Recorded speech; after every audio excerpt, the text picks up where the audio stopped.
Hola amigas, amigos, bienvenidos al portal del Villegas para esta edición de día jueves que hacemos, como ya saben, con Nicole Rodríguez. ¿Cómo estás, Nicole? ¿Bien? Muy bien, disfrutando de mi semi-libertad. Bueno, ya por lo menos algo te puedes mover. Bueno, Algo nos podemos mover. ayer tuvimos cambio de gabinete, yo hice algunos comentarios, pero estoy seguro que tú tienes también tus propios puntos de vista y sería bueno que nos Sí, dieras a conocer tu mirada. sí, te voy a juntar el cambio de gabinete con el desconfinamiento, que es un tema que tú sabes que yo siempre toco, aprovechando que estoy acá una vez a la semana, que fue curioso lo que ha ido ocurriendo en Chile con respecto al desconfinamiento. Nosotros mismos nos intercambiamos algunos videos, como en otros países, en Europa, en Estados Unidos también, principalmente en Europa, se celebró la primera etapa del desconfinamiento, incluso con aviones. En el caso de Inglaterra, en la bolsa de comercio se cantaron canciones, se aplaudieron, porque el desconfinamiento significaba el inicio también y la reapertura no solamente de las libertades, sino que volver a activar la economía, algo que ningún país puede soportar.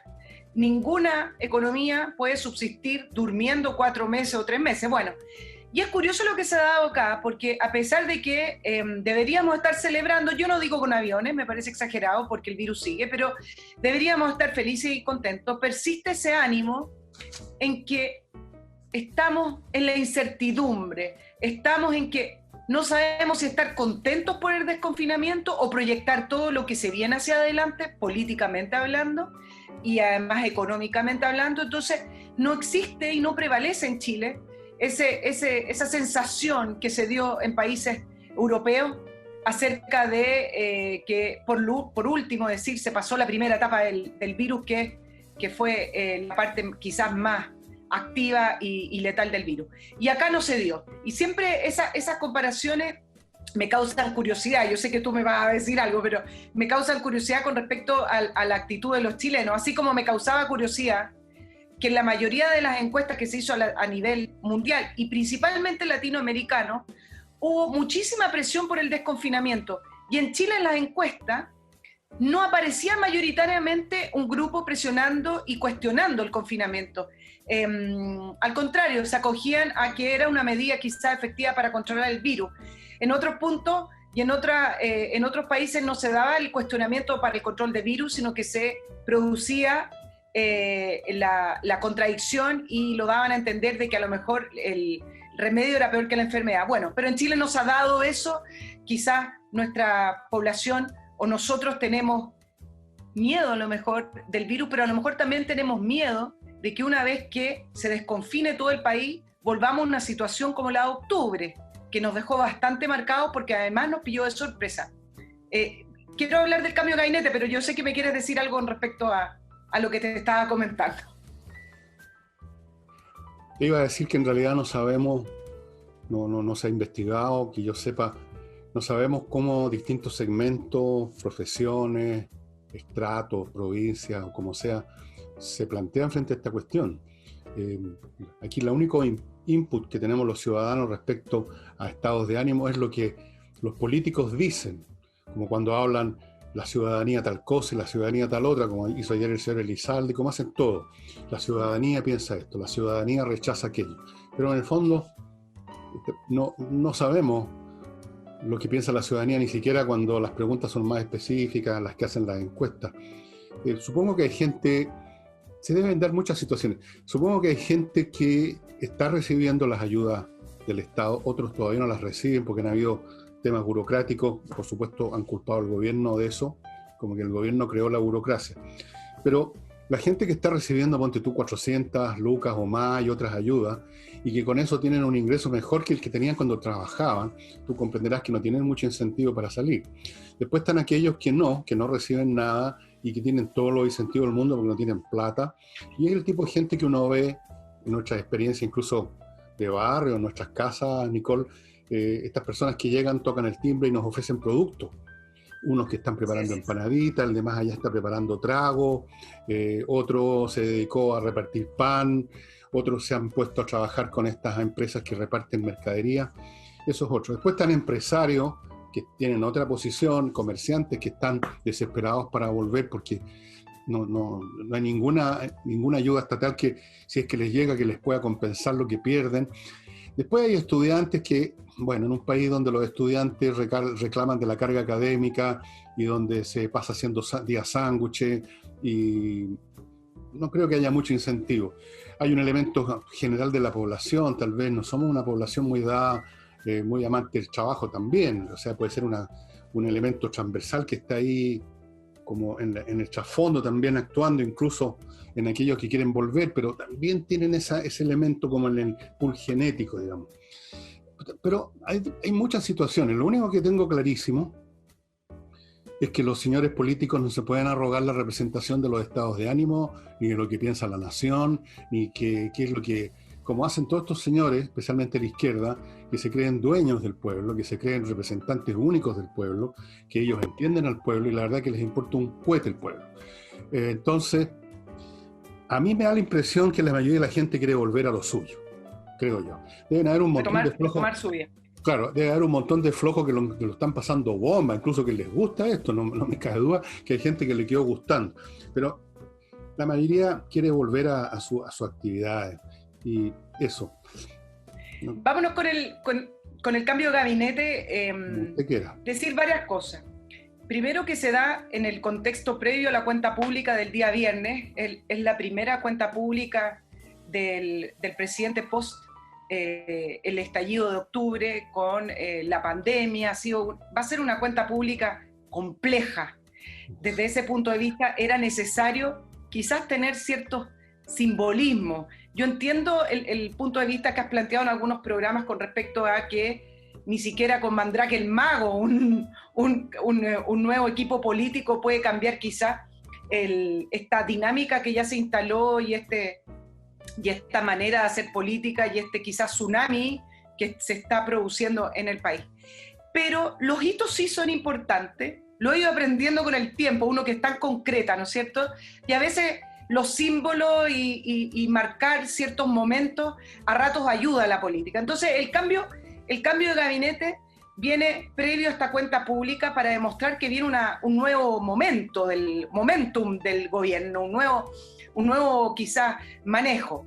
Eso por primero. Segundo, decir que en la previa del cambio de gabinete es impactante cómo se ha ido farandulizando, y esto lo digo desde el punto de vista del periodismo y de la información, se ha ido farandulizando el tema del cambio de gabinete con los chismes, con los trascendidos. Pareciera ser que nadie apunta al fondo, sino más bien a la forma, los nombres. Es lo mismo que ocurre con los candidatos presidenciales. Recién electo un presidente en Chile, tú tienes a los 4 meses las preguntas a los presidentes de partido o a algunos parlamentarios si va a ser o no candidato cuando quedan 4 años de gobierno. Es impactante cómo esas dos situaciones se repiten constantemente, dándole un cariz un poco liviano al tema cuando no debiera serlo. Bueno, y tercero, decir que los diagnósticos que se dieron previamente, esto igual que los comentaristas de fútbol, aunque al analista Carlos Peña no le gusta la comparación con el fútbol, porque él escribió una columna sobre la liviandad de eso, pero lo que quiero decir es que es muy fácil analizar los partidos de fútbol posterior a los resultados.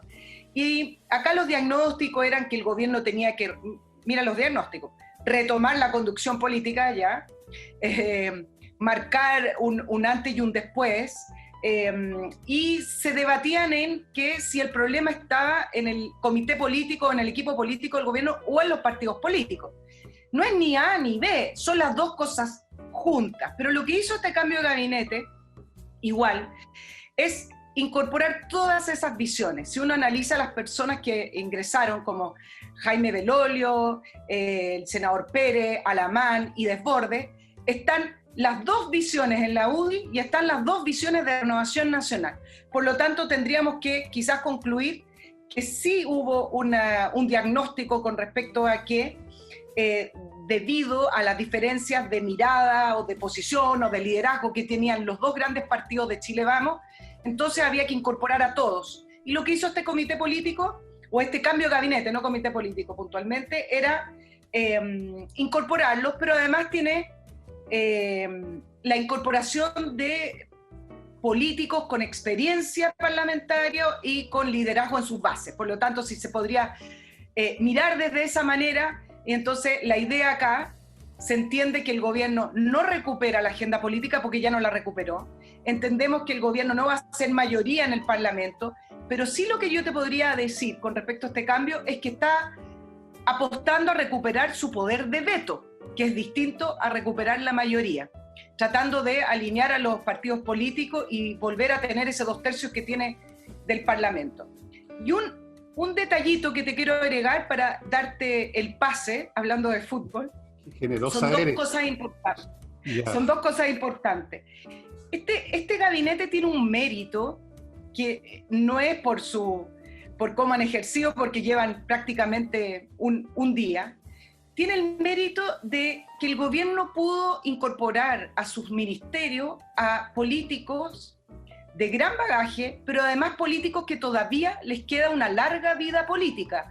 Jaime Belolio, Mario Desbordes y Alamán todavía están en la primera línea de la política. Pérez me parece que ya es una persona que seguramente le va quedando muchísimo menos, pero en el caso de las tres grandes incorporaciones, no voy a hablar de los enroques, son personas que le queda vida política, son personas que son presidenciables. ¿Y por qué digo el mérito? Porque hay que hacer memoria, y por ejemplo, cuando el segundo gobierno de Michelle Bachelet le renunciaron los ministros de Hacienda y de Economía, y tuvo que hacer grandes enroques también, no encontraba gente para incorporar a su gobierno por una gran razón, y que pudo haber tenido este gobierno también.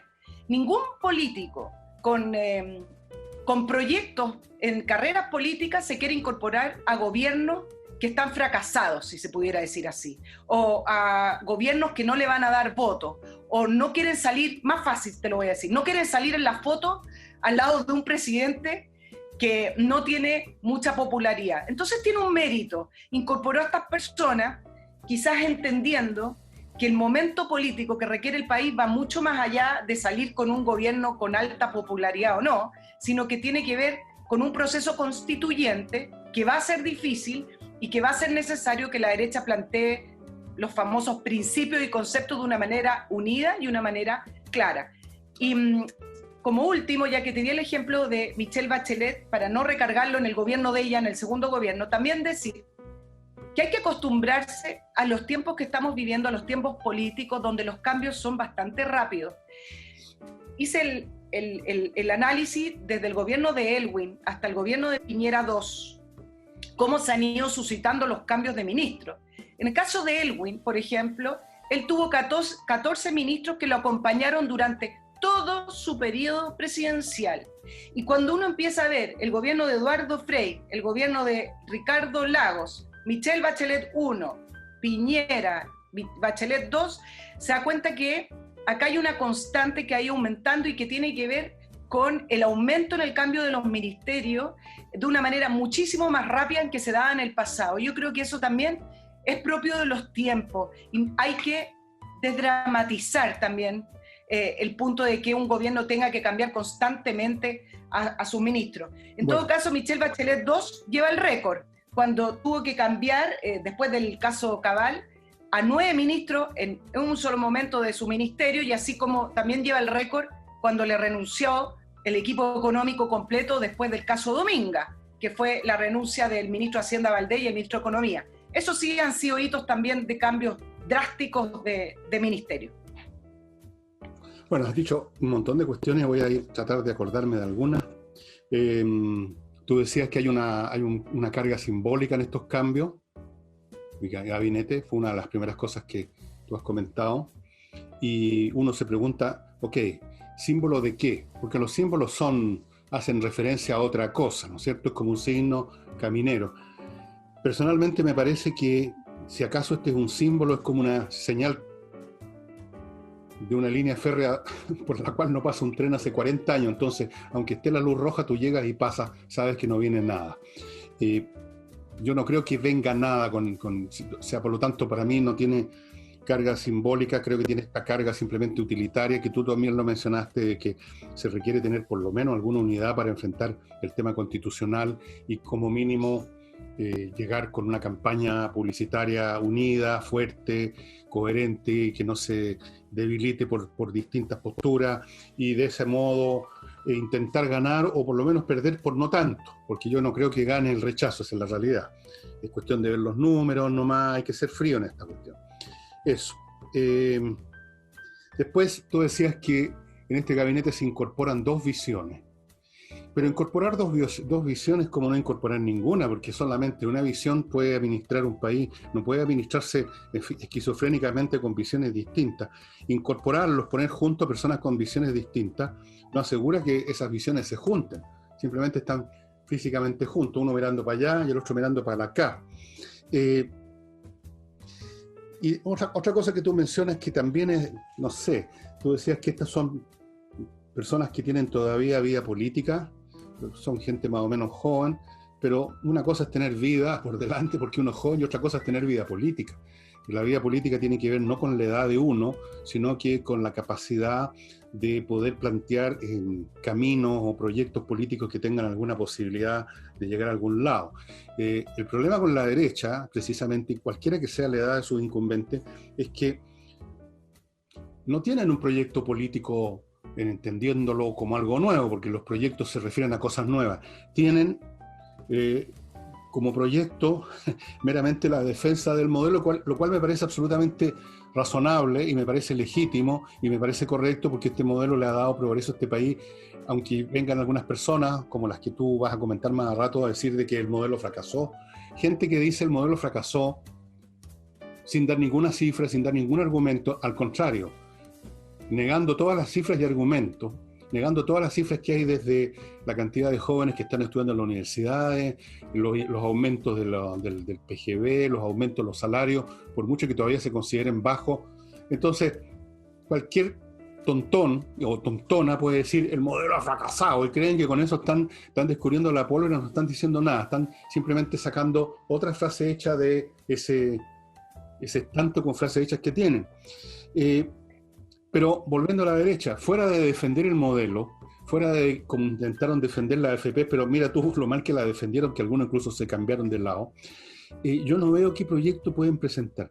No me imagino ni el más imaginativo de los políticos de derecha de hoy día que pudiera pararse en un cajón azucarero y plantear algo que al menos suene nuevo. ¿No es cierto? Para mí, en lo personal, la novedad me da lo mismo. A mí me interesa que las cosas sean buenas o malas, me da lo mismo si son viejas o nuevas. Pero si acaso la novedad es un mérito en la vida política, si acaso la novedad es lo que hipnotiza y captura la imaginación de la gente, aunque solo sea por eso, porque es nuevo. Bueno, en ese caso yo no veo qué cosa nueva podría plantear ni Bergoglio, ni Pérez, independientemente de la edad que tengan o las carreras que tengan. Ese es el punto.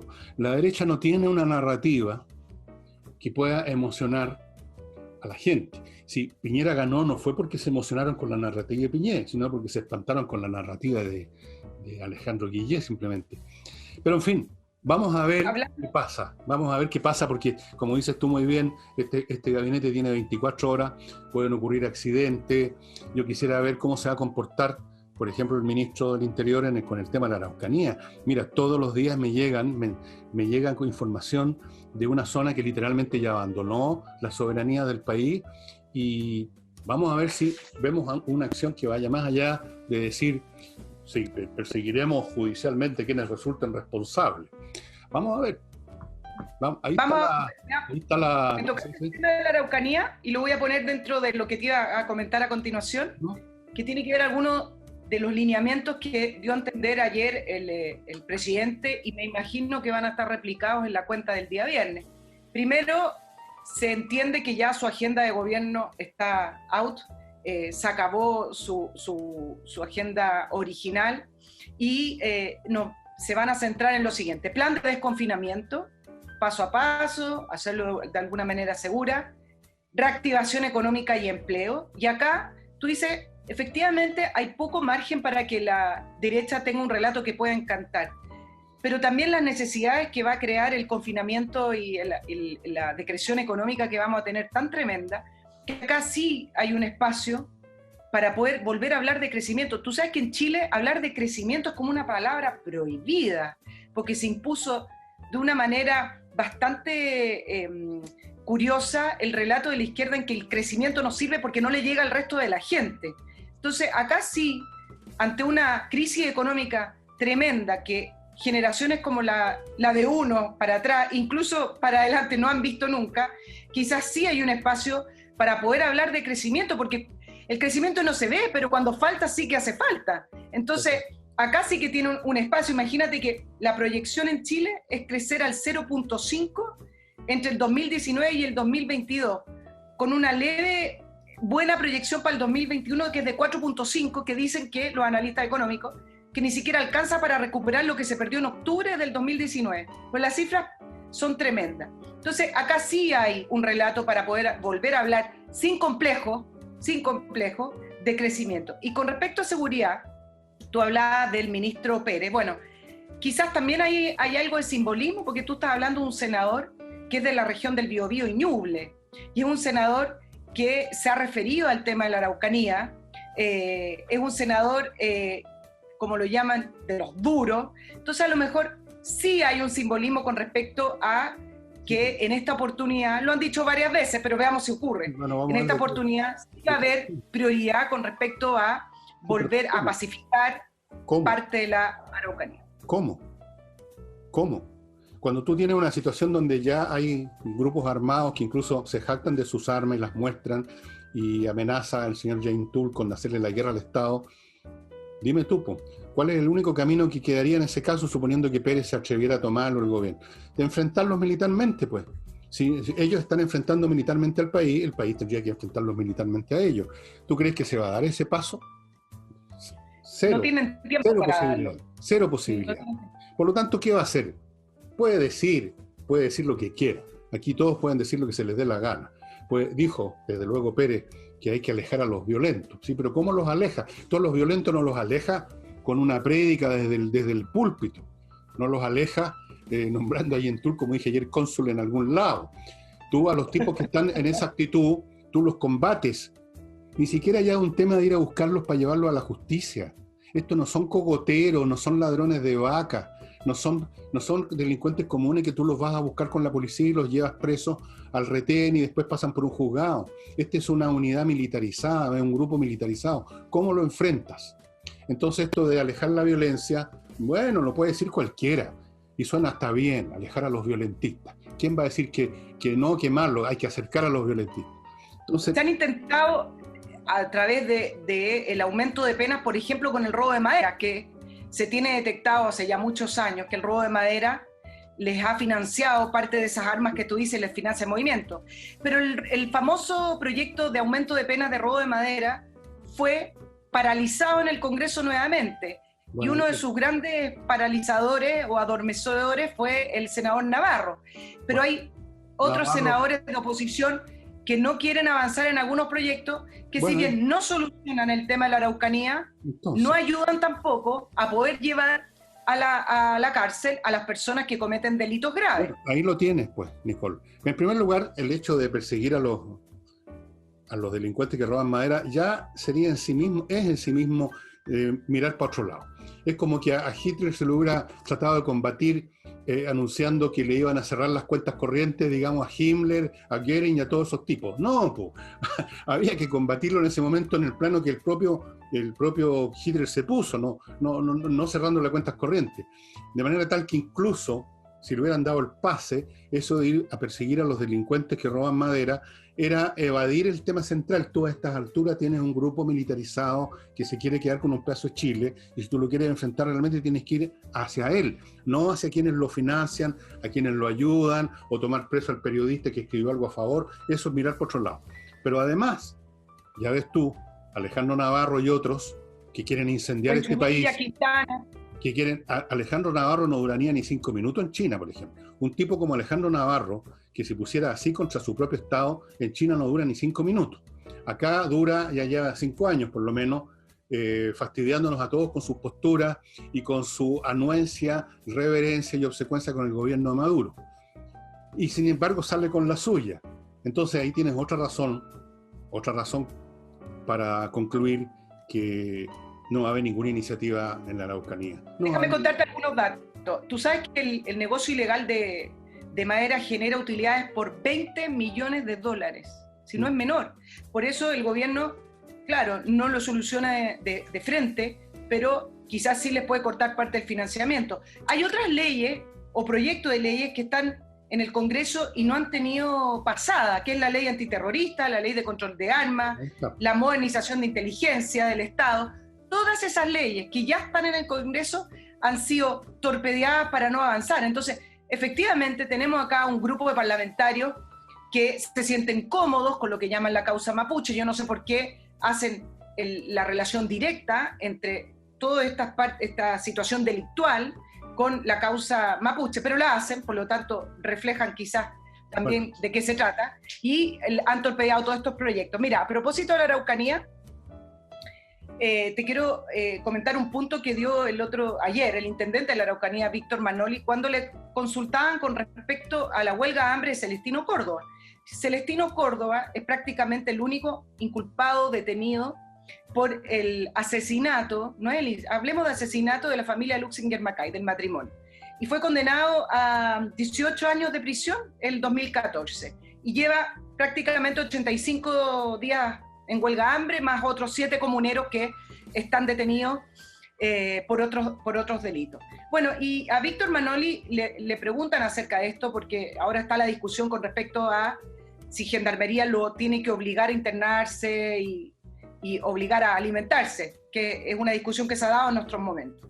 Bueno, y Víctor Manoli dice, ¿sabes qué? En Chile no existen los presos políticos y no existen los presos políticos mapuche, porque cuando se habla de presos políticos, estamos hablando de presos por conciencia, y estas personas cometieron delitos y delitos violentos y delitos graves, y fueron además sancionados por los tribunales ordinarios de justicia chilenos. No hay tribunales especiales para los mapuches. Por lo tanto, dejemos de hablar de que son presos políticos o presos mapuches. ¿Y esto por qué lo dice? Porque estos comuneros que están en huelga de hambre además fueron visitados por parlamentarios del Frente Amplio, por parlamentarios del Partido Comunista, creo que fue 1 o 2 socialistas, los fueron a visitar, y además por el Instituto Nacional de Derechos Humanos. Entonces, me parece que el punto que está dando acá el intendente de la Araucanía tiene razón y abre una discusión, por lo menos desde el punto de vista de la semántica, que se deje de hablar de detenidos políticos mapuche. Son detenidos porque han cometido ilícitos. Bueno, claro, bueno, la izquierda tiene montada una máquina que abarca a parlamentarios, periodistas, que todos están muy en la causa progresista, a mucha gente, y incluso órganos del Estado, como la gente que trabaja en el Instituto Nacional de Derechos Humanos. Y ese es el lenguaje típico de estos grupos. Cometen crímenes y luego pretenden que los dejen en libertad con el pretexto que son presos políticos. Y a partir de ahí tienen un pretexto para otras acciones, como fue el otro día tomarse unos municipios que lo hicieron pedazos, le pegaron a un alcalde, entiendo.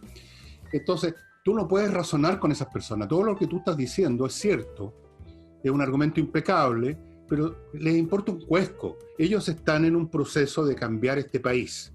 Y cuando alguien está en esa actitud, y la historia está repleta de situaciones similares, tú no los vas a convencer de otra cosa haciéndole una demostración en un pizarrón. Tú no los vas a convencer de que estos señores presos políticos cometieron crímenes.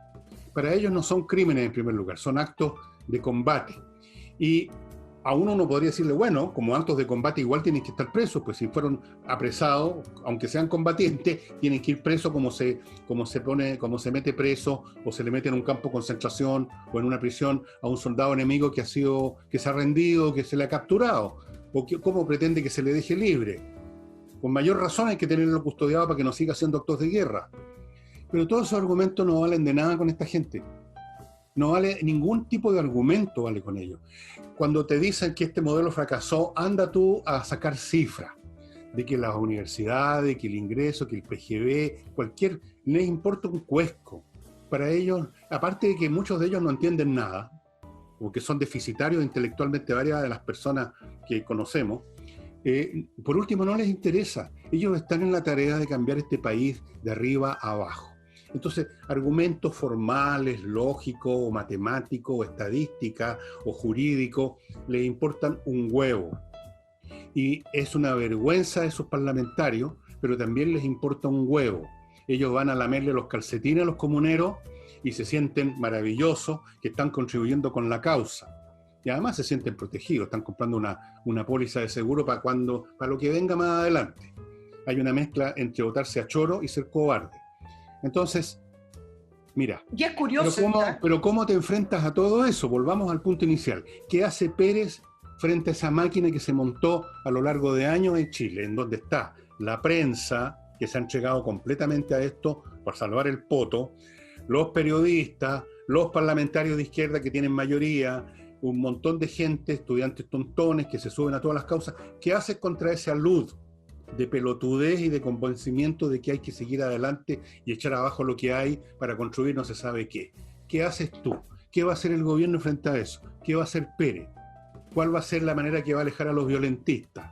¿Con papeles prendidos? Son las preguntas que hay que hacer al ministro. En todo caso, desde el punto de vista de la semántica que hablamos desde un principio, con respecto a lo que habla el intendente de la Araucanía, sí, no deja de ser menos importante, porque cuando se empieza a establecer de que en Chile hay prisioneros políticos o prisioneros mapuches, empiezan los organismos internacionales y nosotros estamos en un concierto internacional. Entonces es importante también frenar la dinámica en las cuales organismos internacionales le vengan a exigir a Chile la liberación de personas que acá en Chile sabemos cometieron delitos y no están detenidos solo por el hecho de ser de la etnia mapuche. Pero si tuviéramos un gobierno con pelota, ¿le importaría un huevo que vinieran aquí estos burócratas vendidos y recontra corruptos, entregados hace rato, como se ha probado que ocurrió en la Organización Mundial de la Salud, vergonzoso?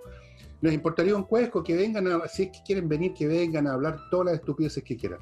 Pero este gobierno es tan débil que cae de rodillas frente a estos emisarios que vienen aquí, vienen a juzgar, vienen a denunciar, vienen a poner notas, a ver si nos sacamos un cuatrito que sean derechos humanos. No, sí, vuelvo a repetirte, Nicole, y ojalá pudiera haber un cambio, aunque fuera mínimo, y creo que no va a haber ninguno. El único, el que tú mismo notaste, un poquito más de cohesión para enfrentar el plebiscito. Y ahora permíteme entrar a mi primer bloque comercial. Alcanzo a hacer el último para cerrar el tema del gabinete, un último punto para poder después ir a otro tema. Con respecto a la debilidad, que estamos de acuerdo, y con respecto a las derrotas intelectuales que ha tenido la derecha, la oposición está instalando, y tú lo mencionaste en el programa de ayer, con esto de ponerle la etiqueta a este gabinete, que es la etiqueta del rechazo. Y en el fondo lo que uno lee, o la lectura que se puede sacar de eso, es que en el próximo plebiscito de rechazo o acepto de la reforma de la Constitución o de cambio de la Constitución, ellos están tratando de establecer la misma dinámica que se dio con el sí y el no. Es decir, los que están con el no están en la línea correcta de la vida, y los que están con el sí están yéndose por el camino del mal. Entonces, acá vamos a ver, ya vimos la respuesta de Belolio, que fue una respuesta simpática, pero acá vamos a ver si efectivamente la derecha, quienes sí están por el rechazo, tienen el rigor intelectual y la fortaleza intelectual de decir, bueno, nosotros lo rechazamos, ¿y qué? Acá no hay el camino bueno y el camino malo. Para eso se acá requiere... hay opciones, y en una democracia hay opciones, y ambas opciones pueden ser igual de malas o pueden ser igual de buenas. Vamos a ver, déjame hacer ese acto de honestidad.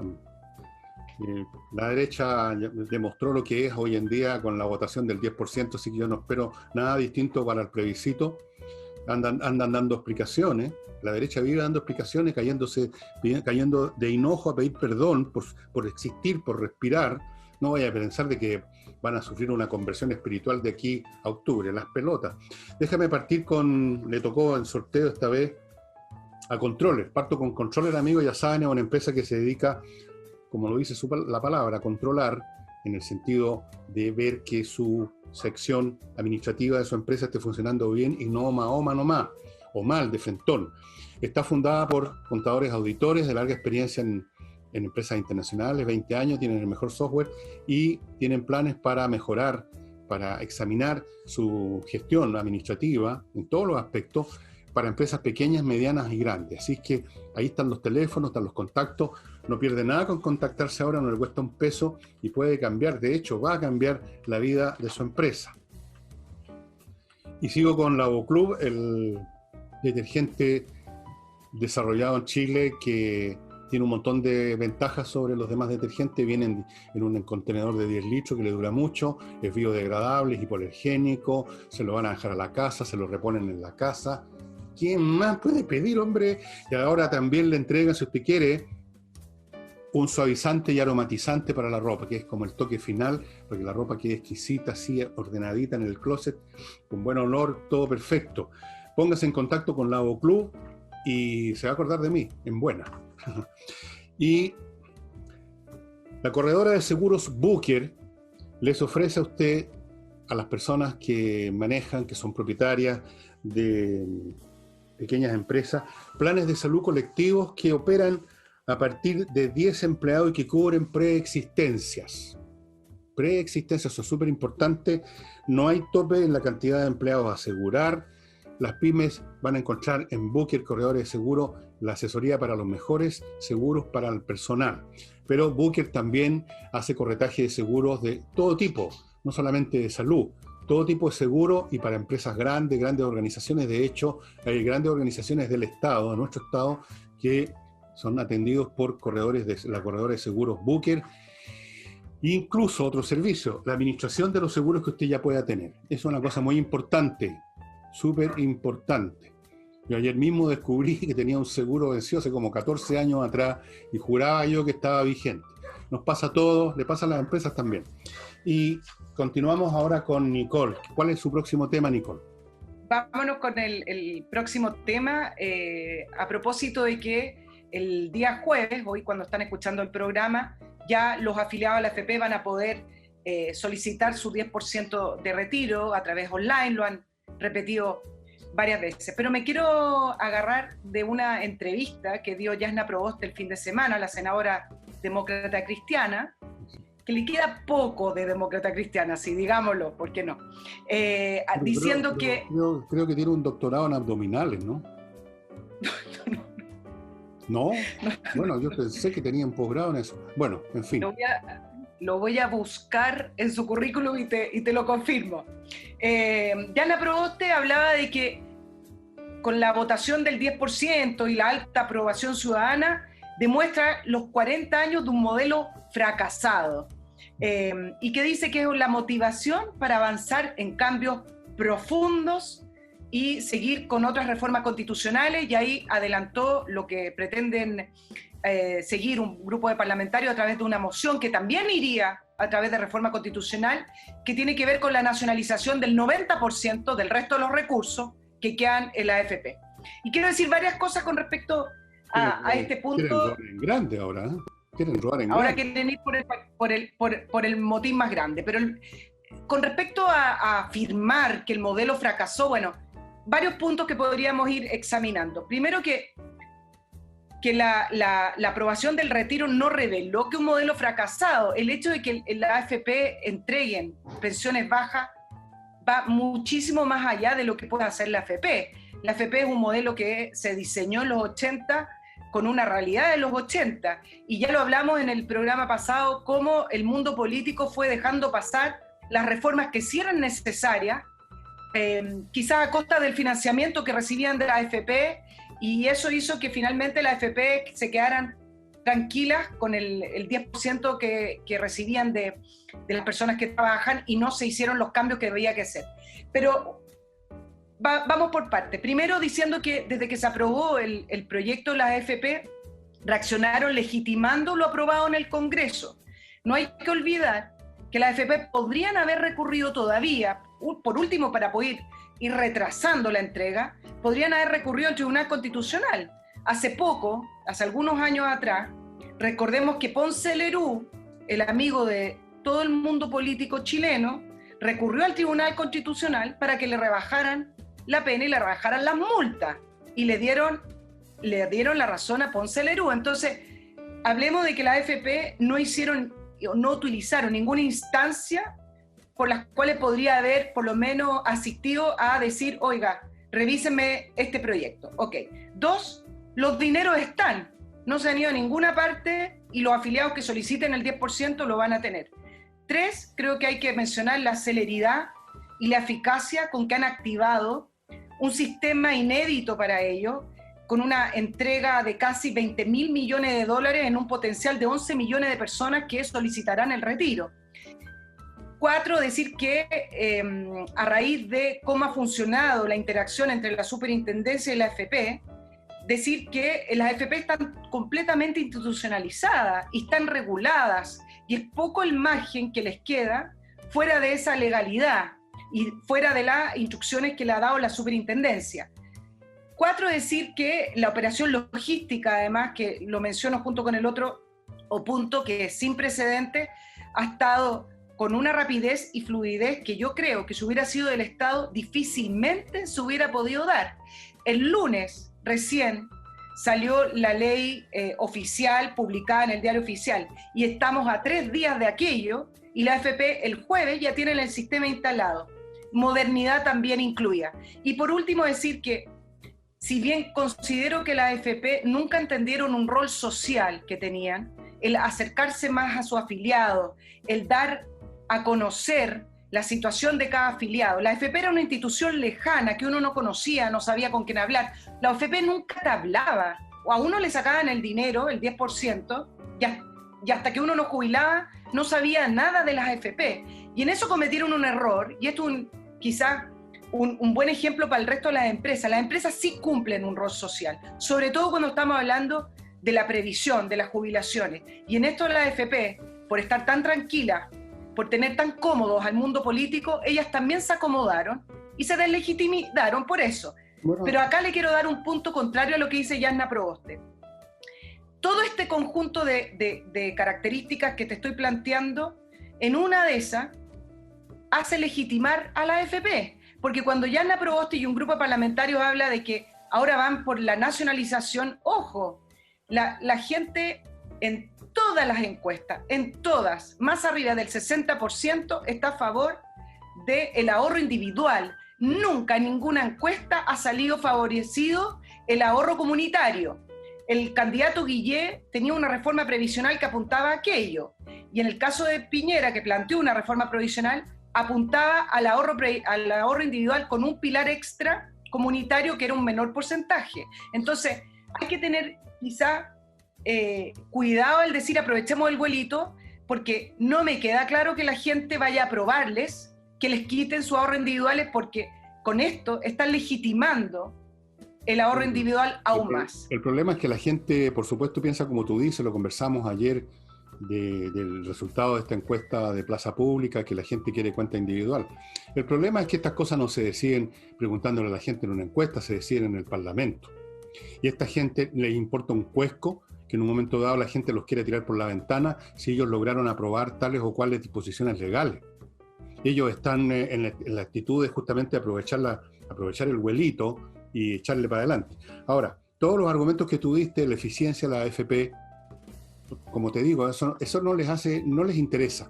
En cuanto a que la AFP no cumplieron un rol social o lo desatendieron, yo creo que lo cumplieron en el sentido que hicieron lo que tenían que hacer, que es agarrar 10 pesos de una cotización y convertirla en 15, en 20 o en 30, pues.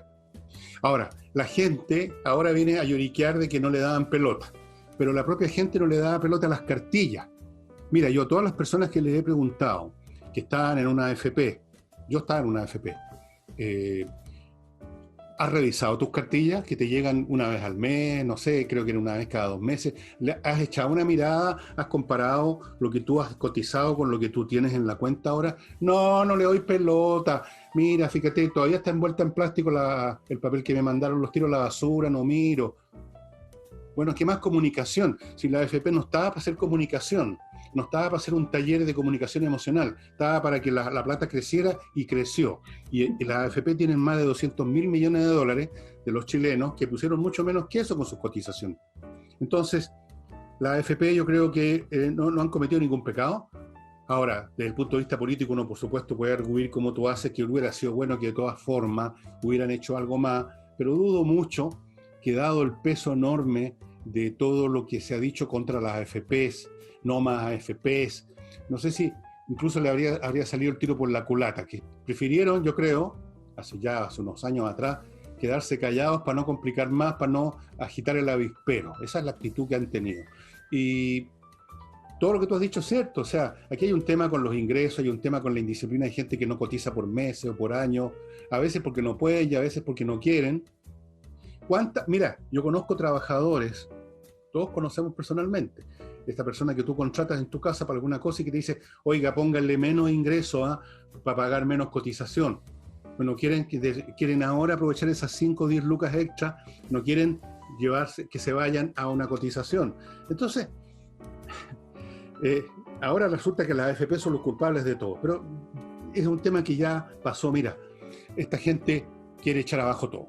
Esto del 90% ya es el acabose. Ni siquiera iría a un fondo de reparto, iría al Estado, que no es lo mismo que un fondo de reparto. En un Estado donde desaparece, mira lo que ha pasado en Argentina. Han metido mano no sé cuántas veces en los fondos de pensiones. ¿Quién lo impide? Los políticos, aparte que les importa un cuesco, se ponen sin vergüenza. No les importa nada. Una vez que cometen el primer desatino, ya no les importa nada. Pregúntale a los argentinos qué piensan de sus políticos. ¿Y qué les importa a los políticos? Se llevan con plata a sus casas. Después resulta que los liberan, no pasa nada. La gente puede estar refunfuñando en las calles, pero los tipos funcionan en un nivel institucional donde se arreglan los bigotes unos con otros. Entonces, el problema es que esta gente puede salir con la suya, como salieron con el 10%, como pueden salir hasta con el 90%, porque están en el Parlamento y tienen los votos. Y lo que reclame la gente no tiene ningún efecto para ellos. Por último, están arrancando después como cucaracha. ¿Quién sabe cómo se llama el fulanito del Frente Amplio de alguno de estos partidos que votó por el 90% por quitarle a la gente, porque es un robo, el 90%? ¿Quién se va a acordar si uno no sabe ni los nombres de esa gente? Son tan borrosos, son tan pocas cosas, uno no sabe quiénes son. Los que conoces tú son no mucho mejor cosa, simplemente porque aparecen más los medios de comunicación. Entonces, no tienen ningún temor. Y la actitud de la gente y la rabia de la gente que les vayan a robar su plata, porque eso es lo que sería un robo disfrazado de buena onda para la comunidad, para la tribu. Esa gente no puede hacer nada. Ellos están con el no poder. puede hacer nada. Pero sí, en este caso se podría dar la situación en la cual esas famosas cacerolazos, apoyos por Twitter, todo ese apoyo ciudadano que tuvo el 10%, yo te aseguro que la nacionalización no la tiene, porque la percepción de la gente es que ese dinero es suyo. Muchos analistas hablaban con respecto a este retiro del 10% AFP, de cómo la izquierda había cavado, no sé si su propia tumba, pero había ratificado y había sostenido con el retiro del 10% la individualidad de los ahorros, un principio que estaba más bien en la derecha y no en la izquierda. Salvo que miremos el anuncio de Yanna Proboste de seguir con la moción de la nacionalización para provocar esa especie de temor que produce la nacionalización porque te van a quitar tu plata y ayudar a que ese 10% o ese grupo de personas que no pensaban sacar el 10% lo saquen. Porque hay dos grupos de personas. La mayoritaria es que la va a sacar porque la necesita. Pero yo no sé Pero hay un grupo de personas que no necesita sacar el 10% y la va a sacar igual, porque las conversaciones que uno escucha es: yo por lo menos voy a rescatar mi 10% porque no quiero que me roben todo. Entonces, salvo que le demos una mirada con respecto a que acá hay una estrategia comunicacional para incentivar aún más el retiro del 10%. No creo que Yanna Proboste llegue tan lejos en sus cálculos, en primer lugar. No, ella simplemente actúa como los demás, por lo demás, no es la única, sobre la base de las hormonas y su odio al sistema, al modelo. Habría que estudiar la historia personal de todas estas personas, hacer un seguimiento biográfico y ver qué traumas sufrieron en la niñez, qué historias han tenido en su vida, qué fracasos han sufrido y cuáles son los orígenes del resentimiento que tienen contra todo lo que sea libertad, emprendimiento, cosa individual. Todo eso les cae. Es algo más que un rechazo racional, es una cosa visceral de esta gente, es visceral. Y uno que yo conocí a muchos de ellos en los años 60, no eran muy distintos a los de ahora, muchos de ellos son los de ahora, más viejos nomás. Había siempre una cuestión visceral, no era un tema de que se subieron a pensar mis perros. Sí, yo sé. Una bomba por aquí, una sirena y empiezan a joder. No era un tema en esa época, ni lo es ahora. No era un tema de razonamiento, era un tema absolutamente emocional. Y eso lo noté siempre. Déjame ahora pasar, déjame levantarme un momento a retar a los perros. Pero no los retes tan fuerte, Fernando, te conozco. Déjalos que ladren. No. Están en confinamiento hace como 4 meses esos perros. Y van a seguir confinados. Tengo una cuarentena de perros aquí yo. Bueno, déjame pasar ahora a mi nuevo bloque. Notario Express, estimados amigos, ya saben todas las ventajas que tiene hacer estos trámites en una página, en un sitio de internet, en vez de tener que ir a la notaría e instalarse ahí por horas de horas. Usted en unos minutos llena el formulario en su computador en notariospress.cl y luego solo va un par de minutos a firmar. Eso tiene que hacerlo. Es un requerimiento legal que es un acto presencial, los papeles que se tramitan en las notarías, pero son 2 o 3 minutos en vez de 2 o 3 horas. Si usted quiere además solidificar, hacer más potente su contrato de arriendo cuando está arrendándole a alguien algo, también puede hacerlo vía notaría usando los servicios de Notario Express. Mira usted la diferencia que hay entre un contrato común y corriente y un contrato en notaría. Así es que notariosexpress.cl. Transferencias de autos también, sin tener que ir al registro civil. Y para los señores que visitan este sitio, que están ya abriendo o van a abrir pronto sus negocios, Ozonium.cl les ofrece la oportunidad de tener en su establecimiento ese aparato que ustedes están viendo a mi izquierda, que se programa y a la hora señalada, como en la película, va a brotar ozono y ese ozono va a destruir todos los virus, todos los microbios, todo, y por lo tanto usted va a poder decirle a sus trabajadores, esto está sanitizado, lo sanitizo todos los días en la noche. El público también le puede decir lo mismo y eso es una gran ventaja en todo sentido. Punto número 1. Punto número 2, si quiere sanitizar su casa, Ozonium.cl le va a mandar personal especializado. En las casas es distinto, por eso que sea con personal y no con la máquina. Así que Ozonium.cl. Y para temas legales, laborales, disputas que van a ir a dar una corte y que son complicadas, póngase en manos de los mejores en estos temas laborales, que es el estudio de Gajardo, Morando, Schwartz y Figueroa, que se llama GMS, que tiene un reconocimiento que ustedes ven arriba a la derecha, a la izquierda, a la derecha de sus pantallas, señora, señor, como decía Pedro Carcuro, y GMS, estimados amigos, no se ponga en manos de cualquiera. Los temas legales son muy serios y hay que asegurarse de ir con la artillería pesada. Vuelvo con... Para terminar el tema de, oye, entre paréntesis, ¿te hacen caso los perros? No, al tiro, se quedaron callados. Que no los dejo hambreados un mes. Ya sabemos quién manda. Bueno, para seguir y terminar el tema del fracaso del modelo, no es solamente Yasna Proboste, varios han aprovechado la oportunidad para decir que la pandemia ha reflejado y ha demostrado lo fracasado del modelo. Pero hay que darle son frases al vacío y hay que darle una mirada, no por defender un modelo. Mira, primero no hay ningún modelo que funcione si no se trabaja y no se crece. Y Chile ha dejado de crecer por muchos años. Eso primero. Segundo, lo dije al principio del programa, ninguna economía, por fuerte que sea la economía mundial más importante, aguanta 4 meses paralizada. Mira Estados Unidos, el nivel de desempleo. Mira España, que perdió más de 1 millón de empleos el primer trimestre, diciendo que en la historia de España, en la historia de estadísticas, no había precedente con los números españoles. Entonces, estamos ante una situación que creo que todavía nos sopesamos los chilenos, quizás porque gracias a Dios no estamos acostumbrados a las grandes guerras, no lo sé, pero creo que la situación es mucho más allá de lo que estamos sopesando económicamente. Segundo, que el país tenía un modelo, si hablamos de modelo, que descansaba en seriedad y equilibrio fiscales y rigurosidad fiscal. Y eso funcionó. Las ayudas que estamos, digo porque soy contribuyente, otorgando hoy a todos, o que sea poco o que sea harto al que le llegue, es gracias a ese equilibrio. Y ese equilibrio se mantuvo alrededor de 30 años. Por lo tanto, no pueden hablar que fracasó. Mira cómo se adaptó el mundo privado y en algunas instituciones públicas, para no criticarlas siempre, cómo se adaptaron a atender a media, a levantar canales online que no tenían. De alguna manera se adaptaron y siguieron existiendo. Entonces, y el sector salud, que para mí siempre ha sido la estrella del momento en cuanto a cómo funcionó la unión de la red sector salud y sector privado y sector público. Entonces, cuando se tiran frases al aire de esta pandemia reflejó lo que nadie quería ver, la pobreza. Bueno, yo creo que no tiene ningún argumento sólido que lo respalde. Bueno, pero yo te digo, no vale la pena, yo no perdería el tiempo ni un minuto razonando con esta gente. Son incapaces de razonar, están emocionalmente incapacitados para razonar. A lo mejor alguna vez sabían sumar 2 más 2, pero perdieron completamente esas habilidades, están insertos en una prisión ideológica, hablan del fracaso del modelo chileno y no hacen ni un solo comentario del fracaso de los modelos socialistas o populistas como el de Venezuela, que lo tenemos al lado.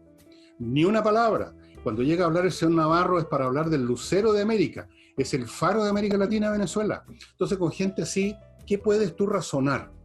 ¿Qué puede razonarse frente a una persona así, a grupos así, que están obsesionados con echar todo abajo, que parece que viven en la molestia de un país que crecía y que se modernizaba? Parece que quieren volver para atrás, al Chile de siempre, el Chile mediocre y chanta, que es un poco lo que dice Sebastián Edor en un documento que ha circulado bastante, el Chile que vuelve para atrás, donde ahí sí que se van a sentir cómodos estos tipos, esta gente agarrando pega en el Estado, metiendo mano en los fondos de otros, los fondos que sean, los que estén a mano. Llegado el caso, se arrancan del país, como hizo el señor Evo Morales, porque lo que hizo fue arrancarse el país, y ahora pretenden, porque estos tipos son como los vampiros, no mueren nunca, pretende volver al poder por intermedio de otras personas. Bueno, no se puede. Venezuela. Perdona, Nicole, pero es gente, yo la conozco desde antes que tú nacieras, conozco a esta gente de los años 60. Los vi de cerca. Algunos de ellos eran miristas, otros eran comunistas, otros eran socialistas. No se podía razonar con ellos. Vivían en un mundo de consignas, patria o muerte, afuera el imperialismo norteamericano, Yankee Go Home y otros 20.000 más. Tú no podías razonar con esa gente. Tú no podías razonar con unos tarados, como me tocó a mí en la universidad, que en un momento dijeron que había que terminar con las clases de matemáticas porque eso era una ciencia burguesa. Entonces, cuando tú te enfrentas con personas que nacen en ciertas circunstancias sociales, culturales, ciertas historias familiares o de estrato o de barrio, que terminan sublimando todo eso en este ropaje ideológico al peo, tú te das cuenta que con ellos tú no puedes hacer nada. Tú no puedes hacer absolutamente nada, que son como una fuerza de la naturaleza, destructiva, siempre destructiva. Y estos tipos lo lograron primero poco a poco. Tú mencionabas una cosa muy cierta. Chile hace rato ya que estaba bajando su velocidad de crecimiento, ¿verdad? Chile estaba ya deteriorándose hace rato. Bueno, ahora están felices porque ahora tienen la oportunidad de darle el tiro en la nuca a este país y construir la basura que construyen siempre cuando tienen el poder. ¿Y quién va a evitar eso? Vuelvo al principio del programa. ¿Acaso el nuevo gabinete? ¿Acaso el señor Pérez? No. ¿Y cuándo vota la gente? ¿Cuándo va a ser la próxima votación? Claro. ¿Cuándo es la próxima votación, Nicole? En octubre. ¿Y qué va a votar la gente? Van a votar apruebo. Y van a abrir las anchas avenidas para que los señores Atria, para que todos los ideólogos del Partido Comunista y otros que ya tienen la Constitución en el bolsillo, impongan jurídicamente este nuevo país que ellos quieren construir. Y después, cuando todo esto sea un desastre económico, político, ideológico, el país se asfixia en eso, ellos, qué sé yo, van a estar jubilados, van a estar en una villa fuera del país, van a estar apitutados igual, no tienen ni un problema. Estos tipos son como aquellas cosas que siempre flotan en la acequia, tú sabes a qué me refiero. Entonces, sí, pues. Déjame comentarte con respecto al plebiscito y a propósito de que mencionaste Venezuela, hay una noticia que al lado de las otras ha sido poco resaltada, poco relevante. El CERVEL advirtió acerca del vacío electoral que existe con el plebiscito de octubre en relación al financiamiento de la campaña y el financiamiento del extranjero. La ley de este plebiscito no lo contempló, por lo tanto, tal cual como está hoy, las campañas podrían recibir dinero del exterior sin ningún tipo de regulación. ¿Por qué lo saco a relucir? Porque en una entrevista el fin de semana, Juan Guaidó, el supuesto presidente reconocido por más de 50 naciones, habló acerca de las evidencias de cómo en su momento Chávez y hoy Maduro han financiado gobiernos afines a ellos. En el caso de Cristina Kirchner, la evidencia era bastante... la evidencia estaba bastante aclarada, digamos, y le mandaron maletines con dólares que la justicia argentina al final no pudo hacer nada, pero sí lo comprobó. En el caso de Bolivia, por ejemplo, también se detectó que en el momento de las famosas revueltas que hubo en Bolivia, después que salió Morales, cuando asumió la presidenta interina, la embajada de Venezuela en Bolivia financiaba a las participantes de las protestas.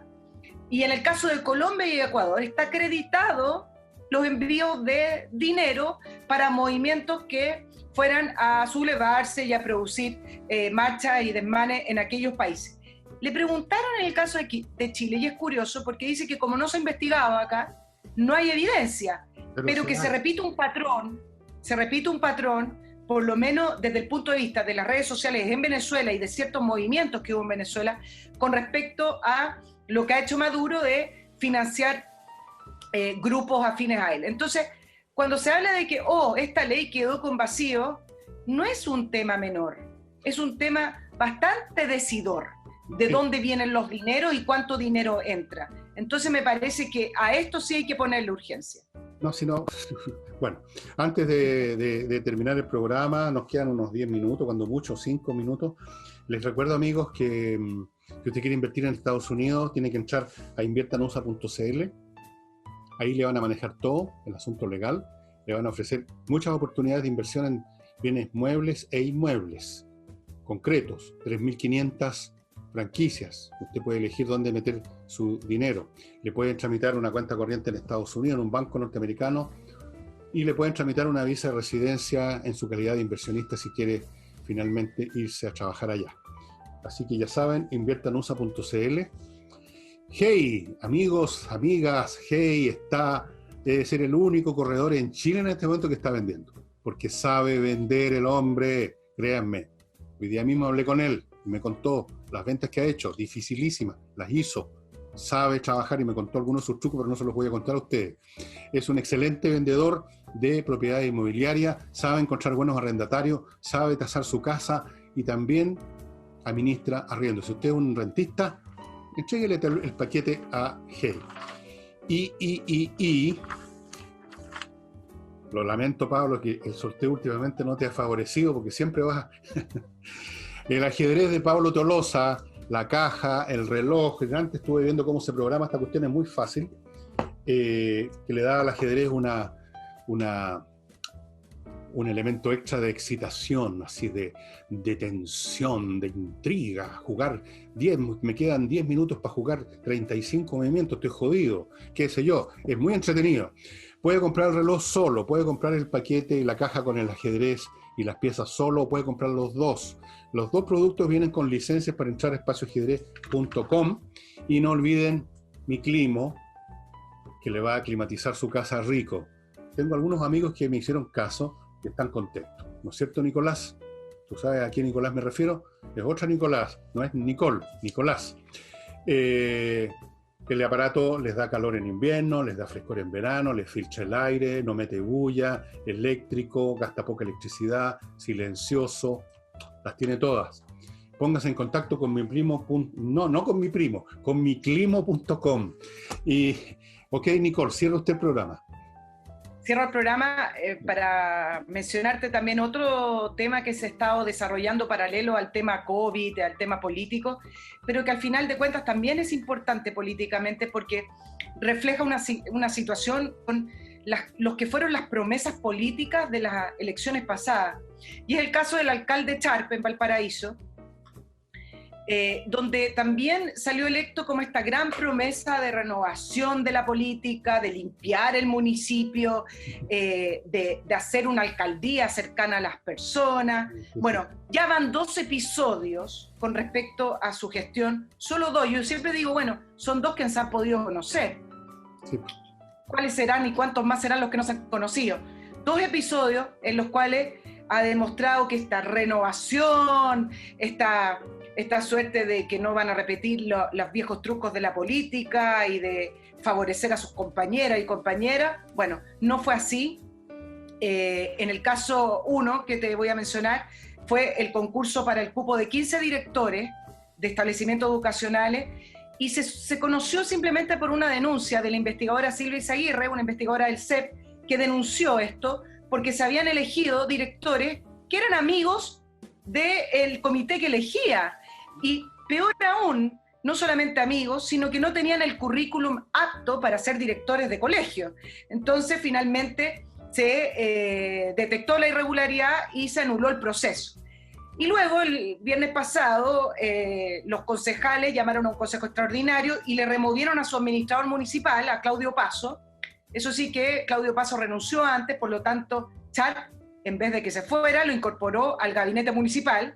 Pero la remoción es relevante porque la remoción tiene que ver con manejos de dinero, ineficacia, sumarios pendientes, además de tener un plan de desarrollo regional sin ejecución. Entonces, esta suerte de candidatos que vienen a renovar, que vienen a hacerlo todo bien y con muy buenas intenciones, en el caso puntual del Frente Amplio, ha ido demostrando que caen exactamente en lo mismo y en algunos casos no solamente caen en lo mismo, sino que además no tienen las capacidades para gestionar municipios. Imagínate si fuera a gestionar otras cosas. Ese es el pecado original de la izquierda. Nunca han tenido, por su formación personal, yo no conozco la formación personal de Char y me importa un cuesco el señor Char, pero en general, por lo que yo vi en la universidad, por lo que he visto después en mi vida, no es gente que tenga una carrera profesional y personal vinculada con la gestión. Siempre ha sido al contrario, sobre todo los políticos. Está vinculada a las cantinfladas, a los discursos, a las promesas,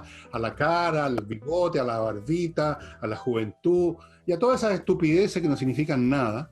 Y hablar de que vienen a renovar, no renuevan nada. Podría hacer un programa explicando por qué es imposible renovar las estructuras políticas simplemente porque uno llegó con ganas de renovar. Es imposible. Entiéndanlo. Y además no tienen ganas de renovarlas. Rápidamente se contaminan con los perquisites, como llaman los gringos, con los privilegios que traen consigo el poder, con la posibilidad de favorecer a sus amigos, a sus familiares, a la secretaria, a quien sea, con la posibilidad de meterse plata al bolsillo con alguna tratativa con algún personaje del mundo privado. Llegan las tentaciones y no las resisten, o las resisten como 5 minutos. Eso ha pasado en todas partes y no es ni siquiera un tema chileno.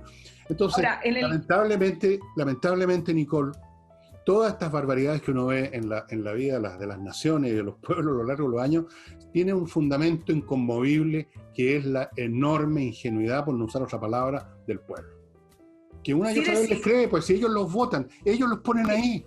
Si no llegaron de a espaciar los Char y los demás, votaron por ellos, pues así es que si los porteños están ahora emputecidos con el señor Char porque no ha hecho nada y por todas las cosas que tú mencionas, bueno, ¿quiénes votaron por Char?